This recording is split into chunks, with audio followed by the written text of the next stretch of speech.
sahabat Tinta, salam kasih untuk kita semua. Jumpa lagi dalam acara Tinta, Telaah Injil Kita. Bersama saya Adventsia Kakisina, kali ini kita akan membahas tentang mengapa umat harus berdiri saat persembahan akan diserahkan. Untuk membahas hal ini, telah hadir bersama kita narasumber. Seorang narasumber yang merupakan seorang pendeta yang melayani di Gereja Protestan Maluku. Beliau juga adalah dosen yang mengajar dalam studi liturgika dan musik gerejawi. Beliau adalah Pak Pendeta Peter Salenusa. Halo Pak, salam jumpa Pak. Ya. Apa kabarnya Pak? Baik. Pak Pendeta dan juga sahabat Tinta mengawali bincang-bincang kita saat ini. Berikut ini kita akan bersama-sama menonton cuplikan video.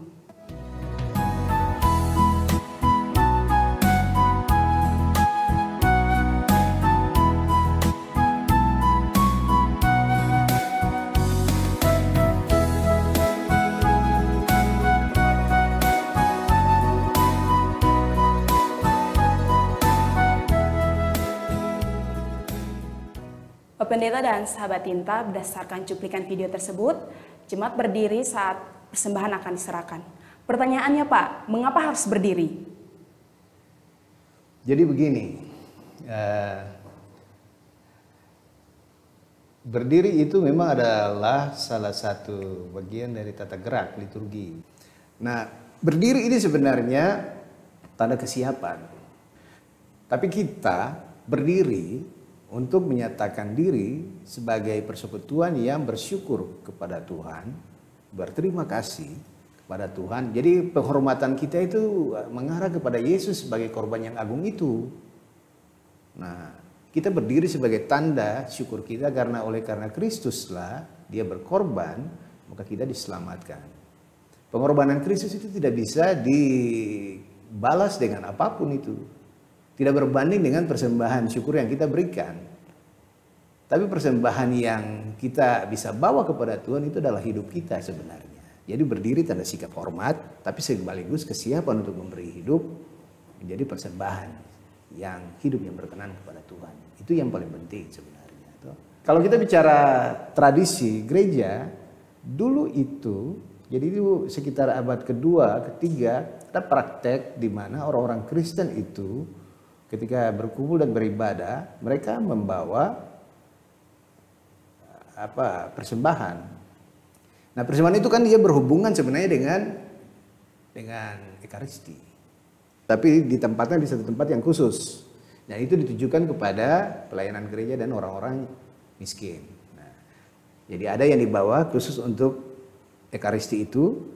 Tapi ada juga yang dibawa, yang ditempatkan khusus bagi orang-orang yang membutuhkan dan juga bagi pelayanan gereja. Gitu. Jadi itu dibawa ke altar itu dulu. Nanti mungkin sekitar di abad pertengahan ya, mungkin sekitar abad ke-8 itu. Itu baru kemudian berganti dengan uang. Uang yang dibawa. Jadi kalau pertanyaan tentang kenapa peti derma itu biasanya ada di depan itu, nah itu yang dikhususkan kepada orang-orang miskin. Pada orang-orang miskin dan juga bagi pelayanan gereja. Nah, tapi di gereja Protestan kan kemudian posisi altar itu kan kemudian diganti, berpindah, diganti dengan mimbar di tengah itu. Nah, meja persembahannya ditempatkan di depan mimbar. Nah, sebagai tanda syukur kita memberikan persembahan syukur itu kepada Tuhan di situ. Nah, jadinya seperti itu. Jadi kalau kita berdiri sebenarnya juga itu tanda bahwa kita juga turut membawa persembahan itu ke depan. Tapi itu karena dibawa oleh para pelayan yang membawakan kolekta. Gitu. Baik Pak Pendeta. Pak Pendeta, jika dalam memberikan persembahan ada jemaat yang tidak berdiri Pak Pendeta, kira-kira apakah itu bisa diterima atau bagaimana Pak Pendeta? Nah ini kalau mereka tidak berdiri karena apa? Kan bisa saja mereka tidak berdiri karena memang alasan kesehatan, ada yang tidak bisa berdiri, memang dia hanya duduk, orang tua lanjut usia. Nah ini berbeda dengan orang yang tidak berdiri karena misalnya dia punya pemahaman dia tidak mau menghormati itu berarti pemahamannya yang dia belum mengerti tentang maksud dari mengapa umat berdiri itu. Nah perhatikan bahwa kalau sekarang kita berdiri Dan di saat berdiri itulah kita berdoa syukur. Kan? Itu. Jadi di saat kita berdiri itulah kita berdoa syukur bersama. Nah, itu sebenarnya akta yang dilakukan secara persekutuan. Menunjukkan bahwa itu adalah persekutuan yang bersyukur. Persekutuan yang memaknai pengorbanan Kristus itu. Dan persembahan syukur itu adalah tanda syukur kita. Sebagai satu persekutuan tubuh Kristus yang utuh itu. Kalau orang itu dia tidak berdiri karena dia tidak punya pemahaman, nah itu patut dipertanyakan sebenarnya dia memahami betul atau tidak bahwa semua akta yang dilakukan itu adalah akta persekutuan. Toh? Dan itu berarti semua dilayankan dalam persekutuan yang beribadah saat itu. Pak Pendeta, faktanya yang biasa terjadi saat persembahan diserahkan ada dua ternyata yang dilihat Pak Pendeta. Pertama adalah jemaat berdiri secara spontan saat persembahan itu akan diserahkan. Tetapi yang kedua, jemaat berdiri karena dipersilakan berdiri. Mana yang paling tepat, Pak Pendeta? Wah, ini sebenarnya kan soal teknis. Toh?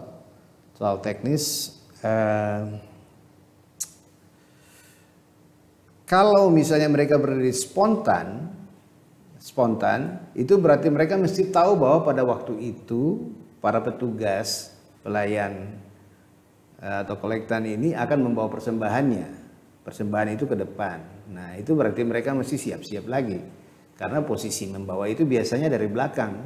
Nah, mereka tidak membawa. Jadi jemaat yang duduk di depan, mana mungkin mereka mesti balik ke belakang lalu lihat lagi. Ini kapan mereka ini mau bawa. Nah, makanya biasanya ada instruksi dari diaken yang bertugas untuk menerima persembahan itu. Instruksinya itu yang memberi kode bagi jemaat untuk bisa saat itu mereka berdiri bersama. Memang di dalam pelayanan kita itu instruksi-instruksi seperti itu dibutuhkan supaya ketika dilaksanakan itu dilaksanakan bersama-sama sehingga kelihatan bahwa dia rapi, dia tidak kacau balau seperti itu. Jadi instruksi mana jemaat berdiri. Nah, disitulah mereka berdiri dan persembahan itu dibawa ke depan. Nah, sehingga semuanya dilakukan bersama-sama dan serentak. Gitu. Nah, ada juga kan yang kemudian menggunakan lagu khusus untuk membawa. Ada yang tidak, tapi ada yang pakai lagu khusus lagi. Nah, itu juga kode sebenarnya gitu. Bahwa ketika lagu itu dinyanyikan jemaat langsung tahu bahwa oh ini persembahan sudah mau dibawa. Tapi ini kan soal semua harus berdiri bersama.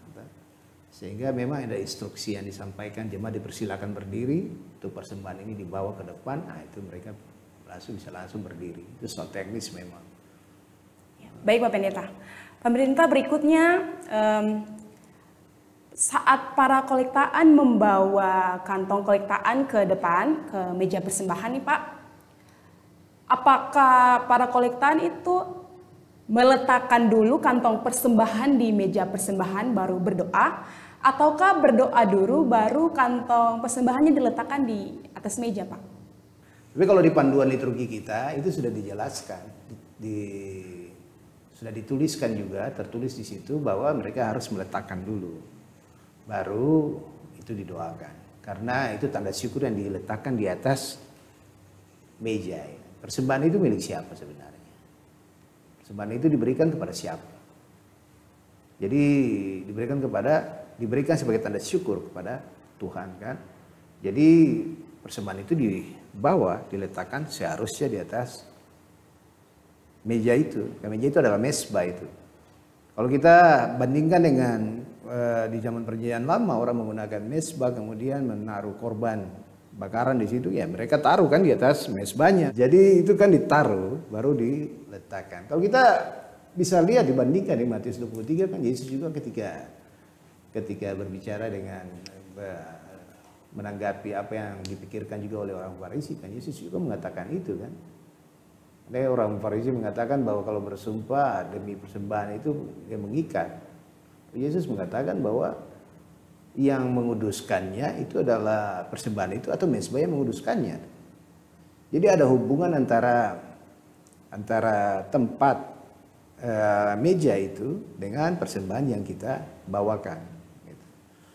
Sehingga memang dia harus diletakkan dulu baru kita berdoa sebagai tanda syukur bahwa persembahan itu telah kita berikan kepada Tuhan sebagai tanda syukur kita atas apa yang dianugerahkan kepada kita. Gitu. Berarti persembahan harus diletakkan dulu, setelah itu baru berdoa kan Pak? Letakkan dulu baru berdoa. Ya, kemudian berdoa untuk persembahan itu dilakukan setelah persembahan itu dikumpulkan. Benar kan Pak? Bagaimana?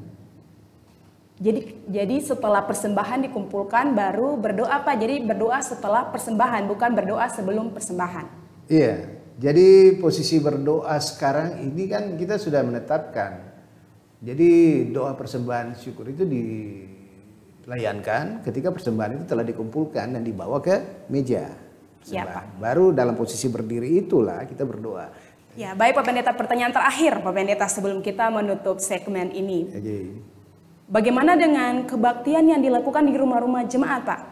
Misalnya kebaktian unit, kebaktian angkatan muda, atau kebaktian lainnya yang dilakukan juga mungkin di pantai atau di tempat lainnya Pak, di luar gereja. Apakah juga berlaku ketentuan-ketentuan yang kita bicarakan sebelumnya itu Pak? Iya. Nah ini kita bicara soal bagaimana untuk kebaktian itu dia memerlukan kelengkapan liturgi.